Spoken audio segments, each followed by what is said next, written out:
Morant with a running start. Elevates. Oh, it dunks. Oh, my goodness. Tie game in overtime. Gasol will turn. His heave is gone. Memphis on top. 7-10 remaining. Conley now with three. Count it. A 15-point lead for Memphis.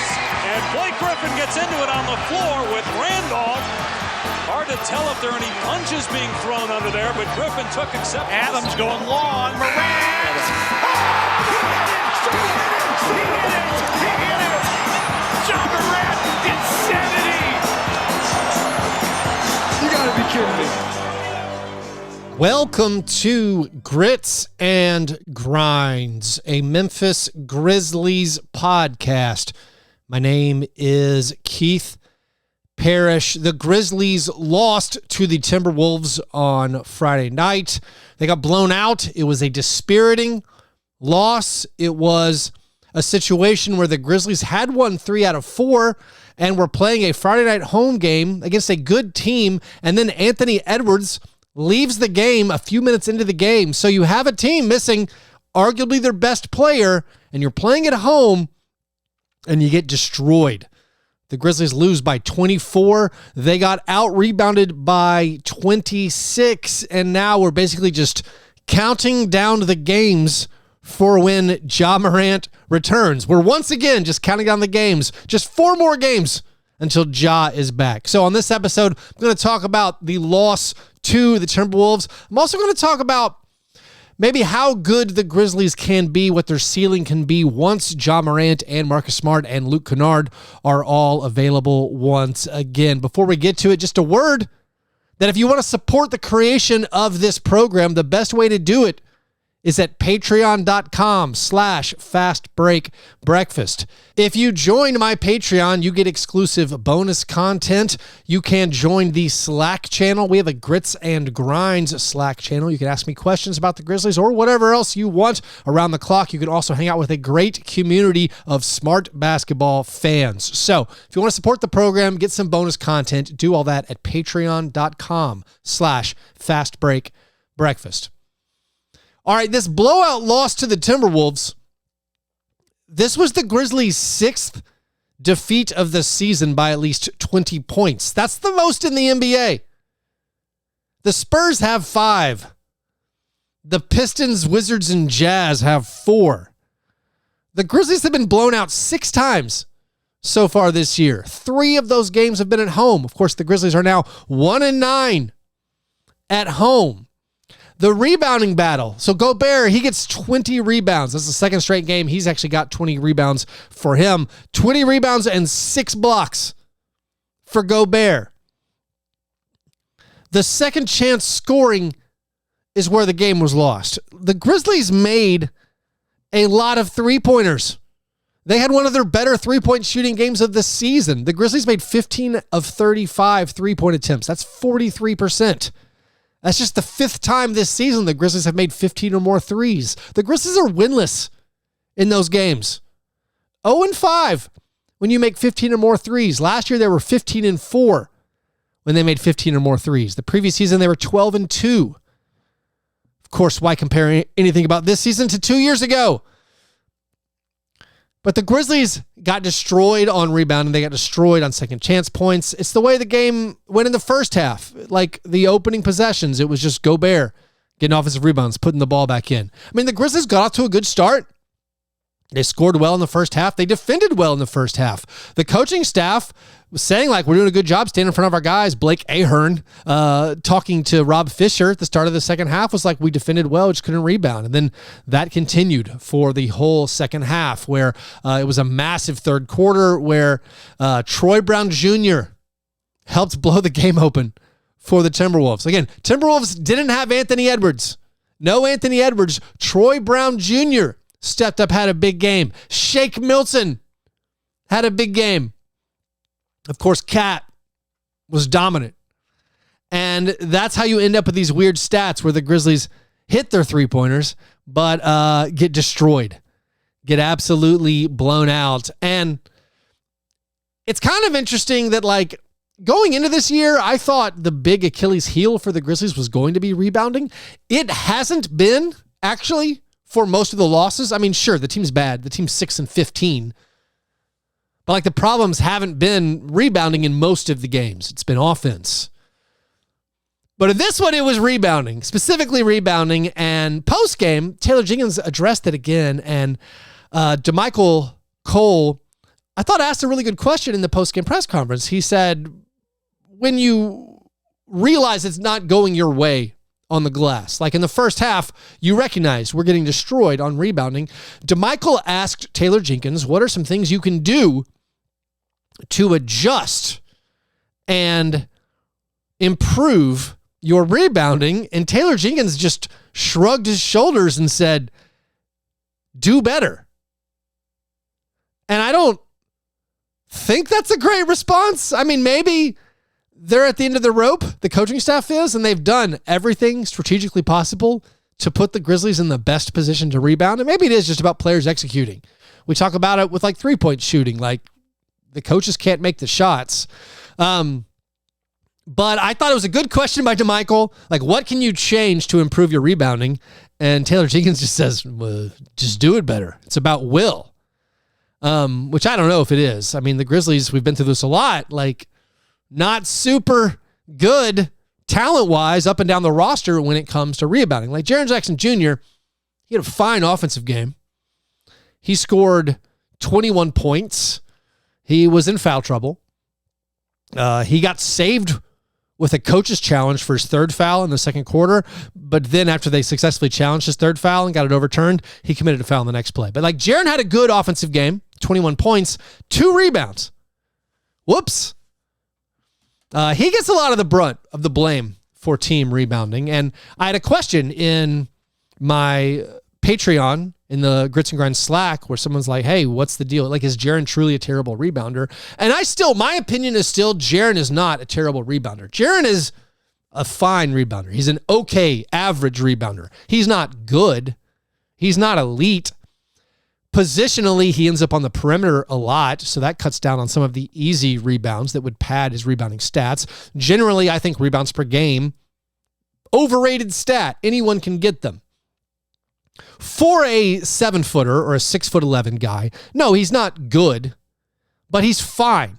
His rebounding numbers, I think, are overstated. And even if you look at his rebounds per possession, again, the word I keep using is fine. Like right now, this season and last season combined, and this is kind of in line with what Jaren's been doing the last few years, but like the last 2 seasons, Jaren's getting 10.8 rebounds per 100 possessions.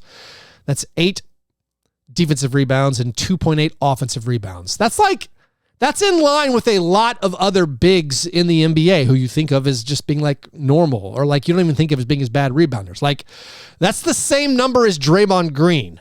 I mean, Draymond Green, I think, is thought of as a good rebounder because he's shorter. So you're like, all right, he's shorter, but so that makes up for it. But like, Jaren gets the same number of rebounds per possession as Draymond Green. He gets the same number, or he actually gets a little bit more than Aaron Gordon and Pascal Siakam and Al Horford and Dwight Powell, Scotty Barnes.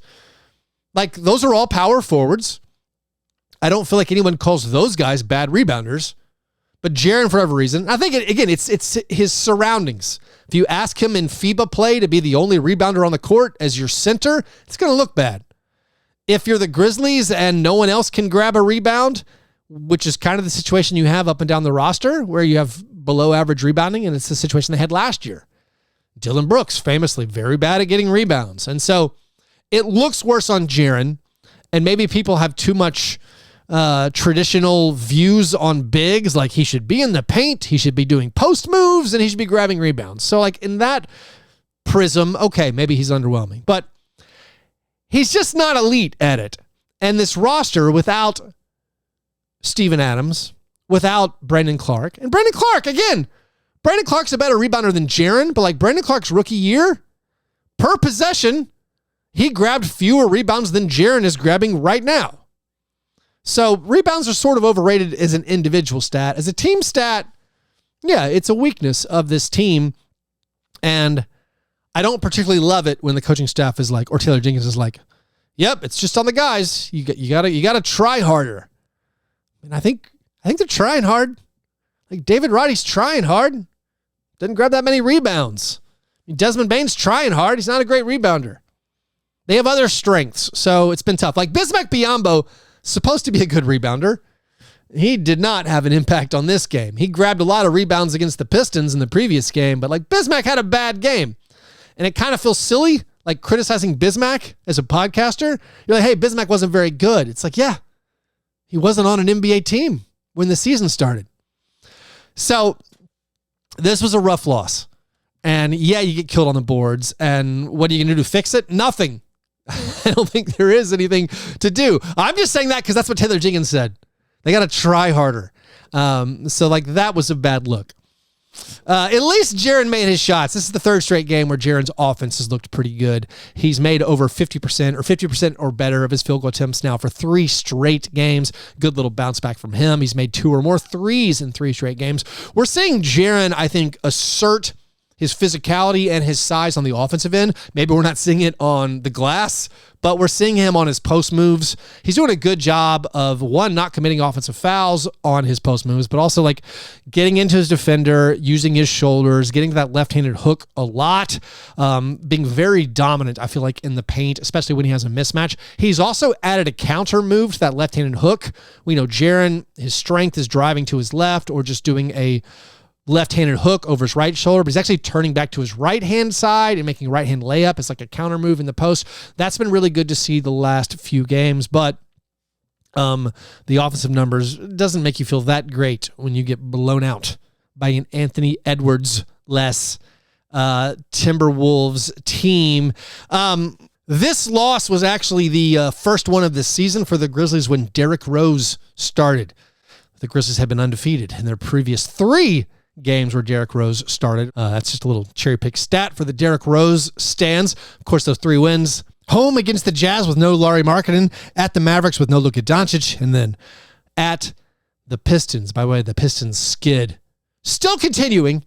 They've lost 19 straight games. It's just impressive at this point. Desmond Bane only had 16 points against the Mavericks. He did make 4 threes. He had a couple of back-to-back really tough threes in this third quarter where it was still a game. He hits the step back over Mike Conley, cuts it to 69-64. After that, it was basically a wrap as the Timberwolves pounded the Grizzlies for the rest of the second half. 16 points was a disappointing output for Desmond individually after that 49-point game. He has made 3 or more threes in 6 consecutive games. That is the longest, or that's tied for the longest such streak of his career. The longest streak in Grizzlies franchise history for making 3 or more threes in a game. It's 7 games, and that's held by DeAnthony Melton. David Roddy got back into double digits in this one. He scored 13, had 11 of them in the first half. It was good to see him have a pretty solid offensive game after some struggles offensively, or just he was not that involved offensively the last few games. Derrick Rose got 7 assists in this game, so Derrick Rose wasn't having the best shooting game, 2 of 7 once again. Actually, Derrick Rose has now gone 5 straight games without making a 3. He's missed his last 9 3-pointers, but Derrick Rose did have 7 assists. That was good to see, and that's against only 1 turnover. So at least Derrick Rose is moving the ball around. Santi Aldama tied his career high with 6 assists in this one. He had 10 rebounds off the bench. So like you could say Santi doing a good job grabbing the rebounds. Interestingly, Santi has some of the worst on-off stats for the team as far as the rebounding numbers. Maybe that's just as simple as when he comes in, usually Bismack Biyombo's going off the court. That could be what it is. Again, you got to look at the context of all these stats. But Santi with 9 points, 10 rebounds, and 6 assists. And there's not that much more to talk about in this game. All right, I like to highlight Vince Williams Jr. He was 1 out of 5 from the field. Vince Williams has not impacted turnovers in the past few games at the same level we would possibly hope.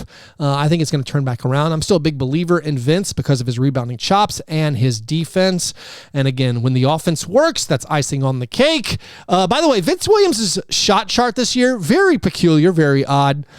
He's still terrible on corner threes. He's 2 out of 12 on corner threes for the season. And then he's 9 for 21 on above the break threes. So he's really good above the break, terrible on corner threes, and then he's 6 of 8 on two-pointers. Only taken 8 two-pointers all year, and they're all in the paint.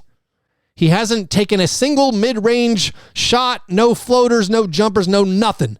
Everything basically right at the rim or three-pointers. He is the embodiment of the modern analytical movement as far as, I guess, what shots you should take. Konchar's, solid run of games kind of came to an end. He did not have the same impact in this one that you would hope. He only made 1 out of 4 of his threes, just 1 out of 5 from the field. So Vince Williams and Konchar, both 1 for 5 from the field. I thought a positive from this game off the bench, though, was Xavier Tillman, who bounced back from a pretty putrid performance in Detroit. Tillman scored 12 points. He picked up 4 steals.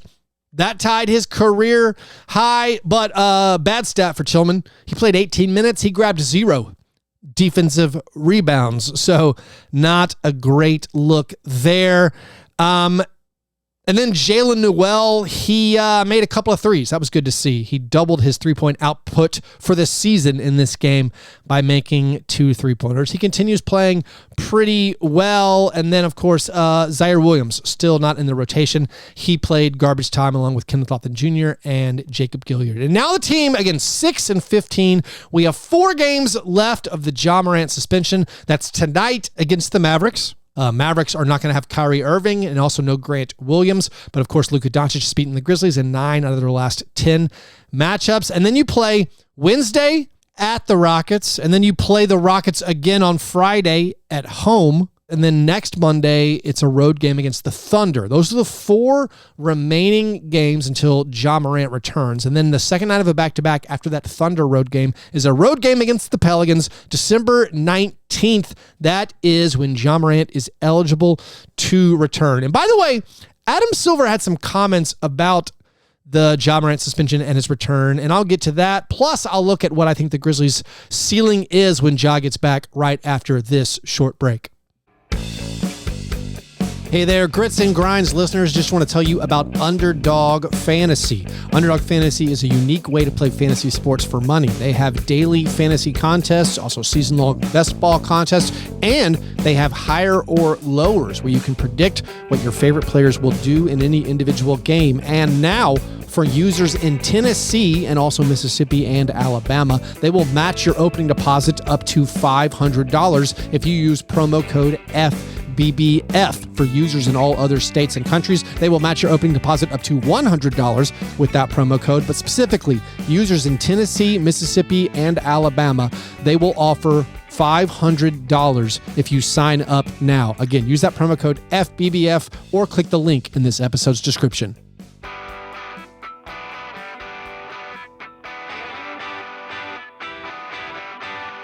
All right, ahead of the in-season tournament championship game on Saturday, which, by the way, was won by the Lakers, if you didn't know.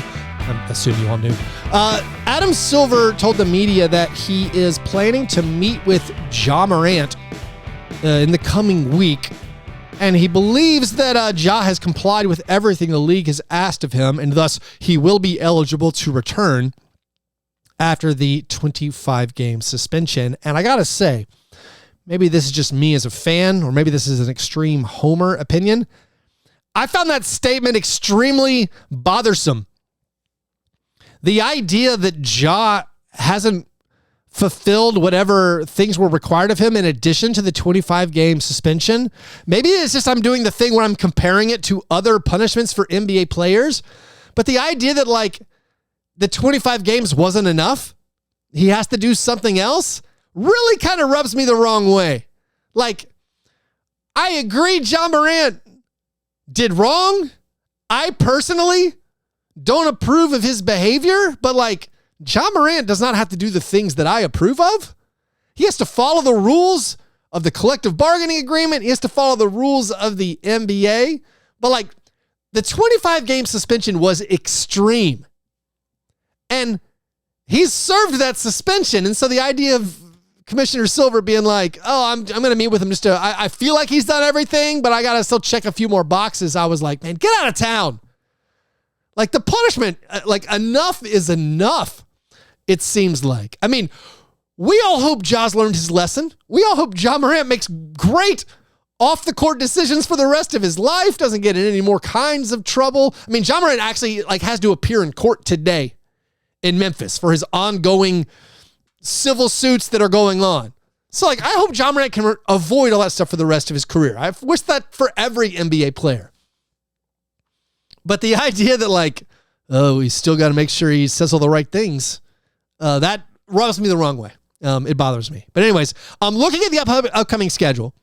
All the games are important, of course. When you're 6-15 and you're trying to catch the 10 seed and hopefully, get even higher than that. Every game's important, but particularly this week, the games against the Rockets could not be more important because that is, I think, one team we've circled as that's a team you got to catch. You got to catch the Rockets. So winning both games against the Rockets would be huge. The game on Wednesday night, the road game, the Rockets are 9-1 at home. So that's a tough one. But you hope you can do that. That's a massive game for the Grizzlies this season. You got the home game against the Rockets on Friday. You think certainly we'll get that one. Of course, the Rockets 1-8 on the road, but Grizzlies are 1-9 at home, so something's got to give there. But those games are so huge. You can drop the home game against the Mavericks, but you should hopefully beat the Mavericks at home. Come on, bounce back from the disappointing game against the Timberwolves. Get this game. There's no Kyrie. There's no Grant Williams. Get this game. But, you need to win those road games against the Rockets. But, once Ja returns, and hopefully we're, 8-9 days away from our full squad being back together. And I still think this team, even though I'm kind of down on them for the season, how can you not be? I still don't think when they're all together, they're going to win a playoff series good, but they should start winning 60% of their games. I feel when they're fully healthy. I assume the starters, we've always assumed, well, we know 4 of them, I think. Ja, Dez, Jaren, no one is confused about that. Those guys are clearly the starters. And then I think, have always been under the assumption that Marcus Smart would start at the 3, and no one's done anything on the wing. Roddy's been starting and playing fine. Vince Williams Jr., of course, come on strong of late, earned a spot in the rotation, but he's not starting. So I think you have your 1 through 4, and then the question comes down to the center as far as who's your 5. I still say let's go back to Tillman, even though Tillman has not been amazing this year by any stretch of the imagination.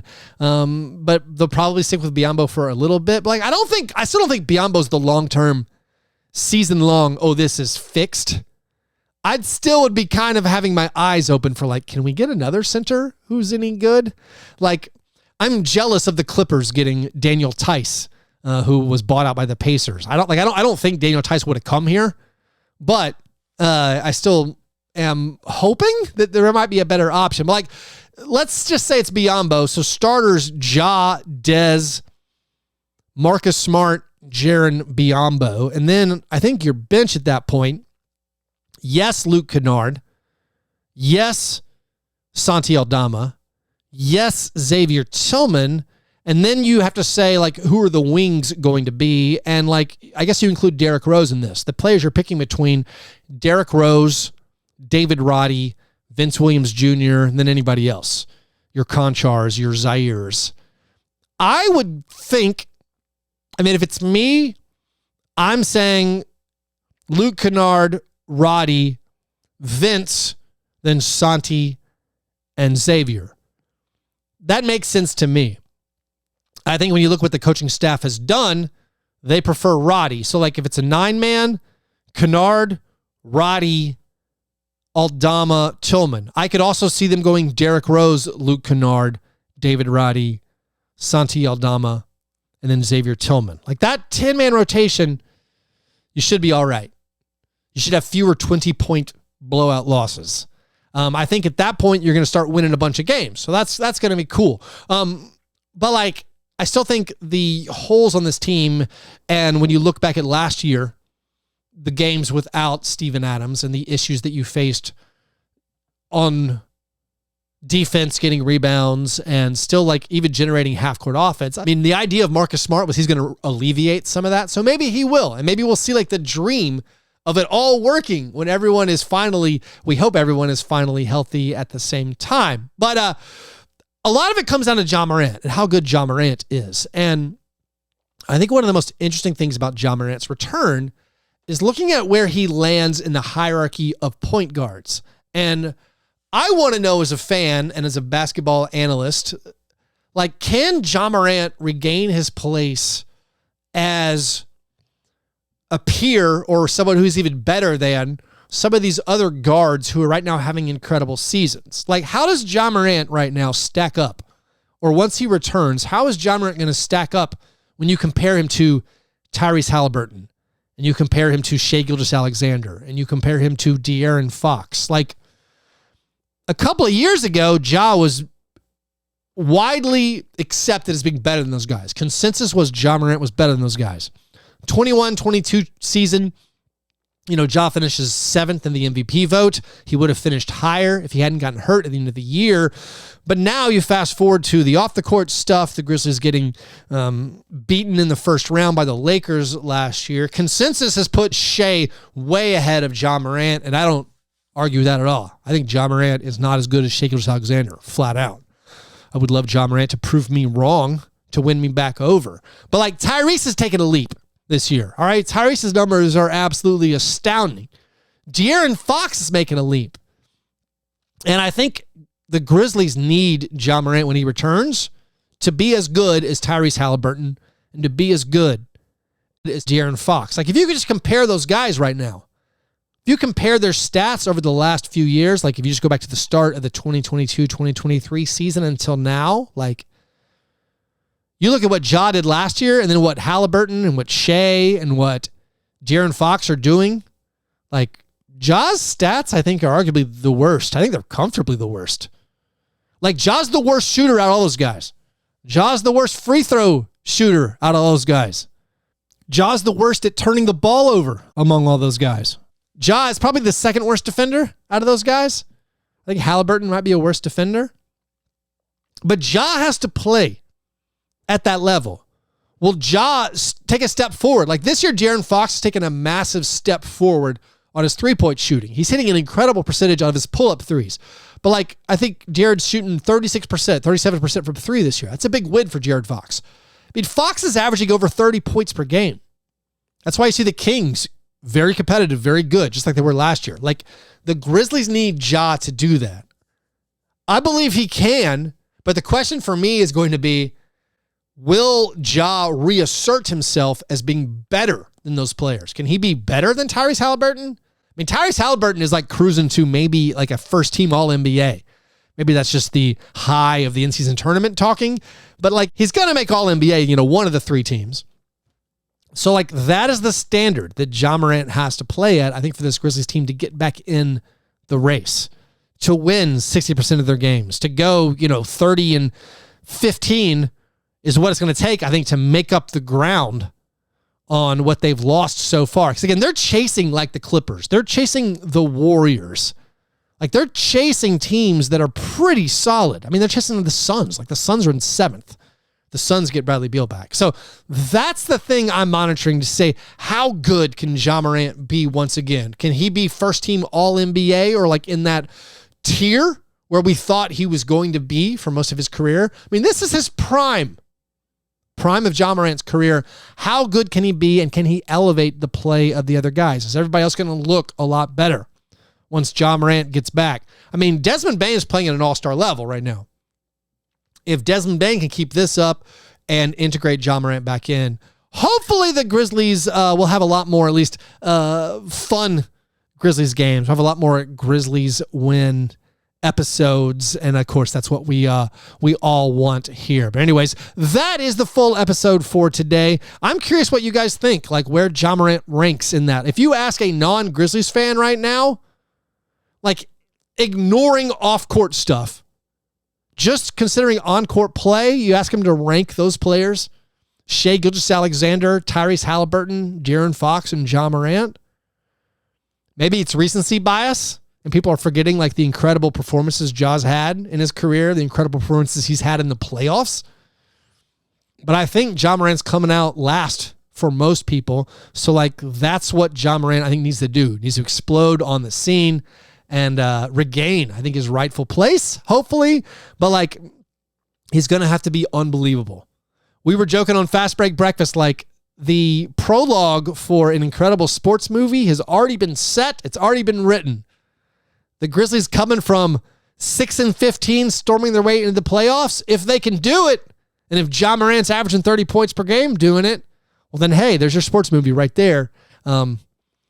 The setup is incredible for the Grizz to do it, for Ja to do it. I hope they can. Anyways, if you want to support this program, do that at patreon.com/fastbreakbreakfast. Come join the Slack channel over there, patreon.com/fastbreakbreakfast. Use that promo code FBBF at Underdog Fantasy. Oh, also for Ja Morant's return on December 19th, I believe we're having a watch party at Noble's Beer Hall. Go and make plans. I'm pretty sure we'll be having a watch party at Noble's Beer Hall in Nashville, Tennessee. That's Tuesday, December 19th. Come be a part of that. Anyways, thanks for listening. Hope you guys have a great Monday. I'll talk to you soon. Go Grizz.